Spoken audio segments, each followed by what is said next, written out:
delinquency, lowest in education, and the highest in violent crimes. But Texas also probably leads the way in some areas, though in which areas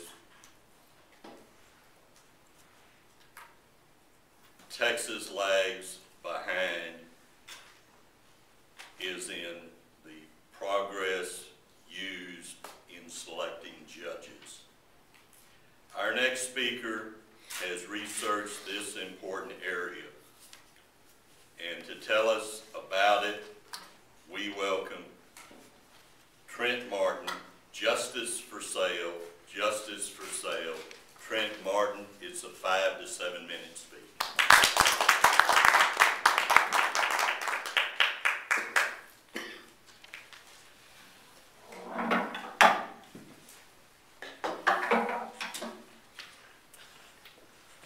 Texas has a problem.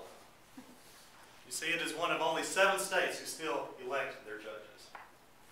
I'm going to tell you, you won't find many people willing to stand up and to defend this system. I mean, good government groups are appalled that judges accept campaign contributions from the very lawyers who try cases in their court. Judges don't like the indignity of having to ask for contributions. And lawyers don't like being pressured to give. Where does that leave you and me? The public is wondering, is Texas justice for sale to the highest bidder?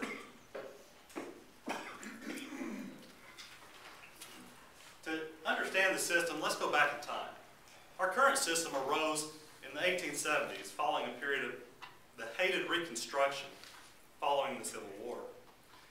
During Reconstruction, most Southerners couldn't vote, and so Union sentimentalists packed every public office in Texas with carpetbaggers from the North. Once Texans regained their right to vote, they made sure it would be Texans who decided who held public office. And they voted for every position from dog catcher to governor. And that was okay back then, because as far as the judiciary is concerned, you had a few appellate court justices, you had a few Supreme Court justices, a county judge, and the justice of the peace. You could handle that. But have you seen the ballots lately? I mean, the last time you went to vote, did you look at the ballots? You know, I counted this. In a November election for a city of Houston residents, there are 68 judgeships that can be filled.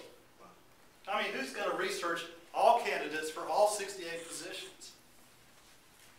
It's just too much. So what most voters do is either skip that section pertaining to judges or just vote a straight party ticket. And that's not really our democratic process, ideally. As an aside, the Republican Party's figured this out, and instead, you will never find them pushing one candidate for a judge. Instead, they vote for Republican judges. They figured out that voters aren't going to sit down and research all these positions. John Hill is a lawyer, but John Hill wasn't always a lawyer. He used to be the Chief Justice of the Texas Supreme Court, but he hated the judicial election system so much that he stepped down from his position. And now he fights vehemently for reform for the judiciary. He says that every justice sitting on the Supreme Court, and pretty much every judge besides, would love to change our current system. Most judges see that current system as something that drags them into politics, which ideally judges should be relatively insulated from. And it costs a lot of money to run for re-election. Now, Wallace Jefferson, he's our current Texas Chief Justice for the Supreme Court. He's another vociferous opponent for our current system. That's right, Madam, we're married, I said vociferous. V-O-C. His re-election campaign will reach over $1 million. I mean, that's a lot of bread. Where does he get his money? He gets his money from big business. He gets his money from the lawyers who represent big businesses.